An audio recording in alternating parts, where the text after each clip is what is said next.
ಈ ದಿನದ ದೇವರ ವಾಕ್ಯ ಹಬಕ್ಕೂಕ್ 3:19 ವಚನ. ಕರ್ತನಾದ ಯೆಹೋವನೇ ನನ್ನ ಬಲ, ಆತನು ನನ್ನ ಕಾಲನ್ನು ಜಿಂಕೆಯ ಕಾಲಿನಂತೆ ಚುರುಕು ಮಾಡಿ ನನ್ನನ್ನು ಉನ್ನತ ಪ್ರದೇಶಗಳಲ್ಲಿ ನಡೆಸುತ್ತಾನೆ. ಪ್ರಿಯ ದೇವಜನರೇ, ಈ ಬೆಳಗಿನ ಜಾವದಲ್ಲಿ ದೇವರು ನಿಮ್ಮನ್ನು ನೋಡಿ ಏನು ಹೇಳುತ್ತಿದ್ದಾರೆ ಎಂದು ಕಾತುರದಿಂದ ಕಾಯುತ್ತಾ ಇದ್ದೀರಾ? ನಾನೇ ನಿಮ್ಮ ಬಲವಾಗಿದ್ದೇನೆ ಎಂದು ಆತನು ನಿಮ್ಮನ್ನು ಬಲಪಡಿಸುತ್ತಿದ್ದಾರೆ.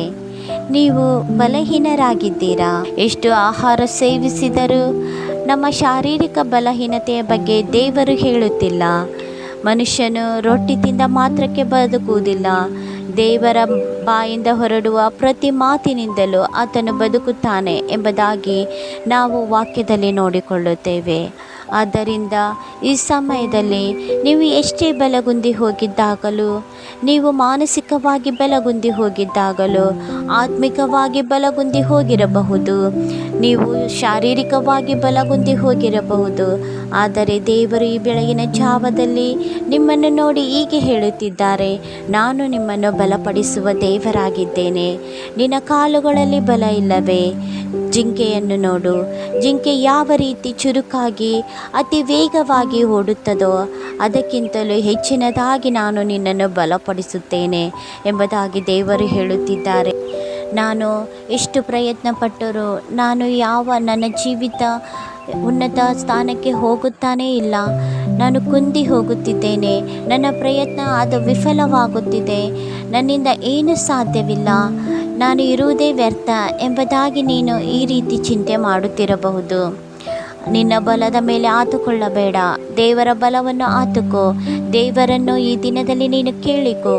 ಆಗ ದೇವರು ನಿನ್ನ ಕಾಲುಗಳನ್ನು ಬಲಪಡಿಸುತ್ತಾನೆ, ನಿನಗೆ ಬೇಕಾಗಿರುವಂಥ ಜ್ಞಾನ ಕೊಡುತ್ತಾನೆ. ಆತನು ನಿನ್ನನ್ನು ಬಲಪಡಿಸಿ ನಡೆಸುವ ದೇವರಾಗಿದ್ದಾರೆ. ಆದ್ದರಿಂದ ಪ್ರಿಯರೇ, ಈ ಸಮಯದಲ್ಲಿ ನೀವು ದೇವರನ್ನು ನಂಬುವುದಾದರೆ ಆತನು ನಿಮ್ಮ ಬಲದಿಂದ ಆತನು ತುಂಬಿಸಿ ನಿಮ್ಮನ್ನು ಆತನು ಉನ್ನತ ಸ್ಥಾನಕ್ಕೆ ನಡೆಸುತ್ತಾನೆ. ನಾನು ವ್ಯರ್ಥ, ಈ ಜೀವಿತ ವ್ಯರ್ಥ ಎಂಬುದಾಗಿ ಹೇಳಬೇಡ. ಸೈತಾನನಿಗೆ ಅವಕಾಶ ಕೊಡಬೇಡ. ಸೈತಾನನನ್ನು ನೋಡಬೇಡ, ಲೋಕವನ್ನು ನೋಡಬೇಡ, ದೇವರನ್ನು ನೋಡು.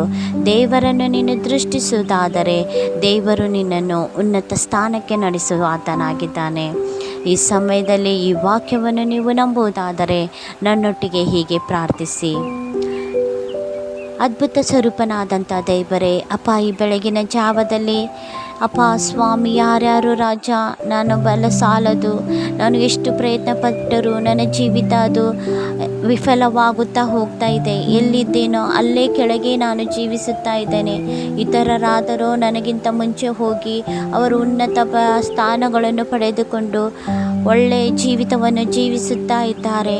ನಾನಾದರೂ ಏಕೆ ಈ ಒಂದು ಕೆಳವರ್ಗದಲ್ಲೇ ಜೀವಿಸುತ್ತಾ ಇದ್ದೇನೆ ಎಂಬುದಾಗಿ ಚಿಂತೆ ಮಾಡ್ತಾ ಇರುವಂಥ ನಿನ್ನ ಮಕ್ಕಳನ್ನು ಮುಟ್ಟು ಸ್ವಾಮಿ.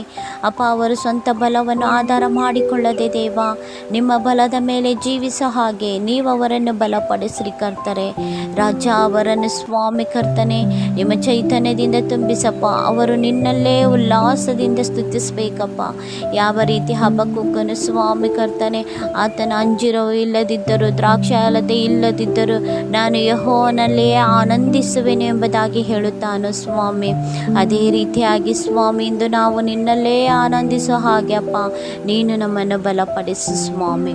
ಹಾಗೆ ಮಾಡುವ ದೇವರು ನೀವಾಗಿರುವುದಕ್ಕಾಗಿ ಸ್ತೋತ್ರ. ಯೇಸು ನಾಮದಲ್ಲಿ ತಂದೆ, ಆಮೇನ್. ದೇವರು ನಿಮ್ಮನ್ನು ನಿಮ್ಮ ಕುಟುಂಬವನ್ನು ಹೇರಳವಾಗಿ ಆಶೀರ್ವದಿಸಲಿ. ಆಮೇನ್.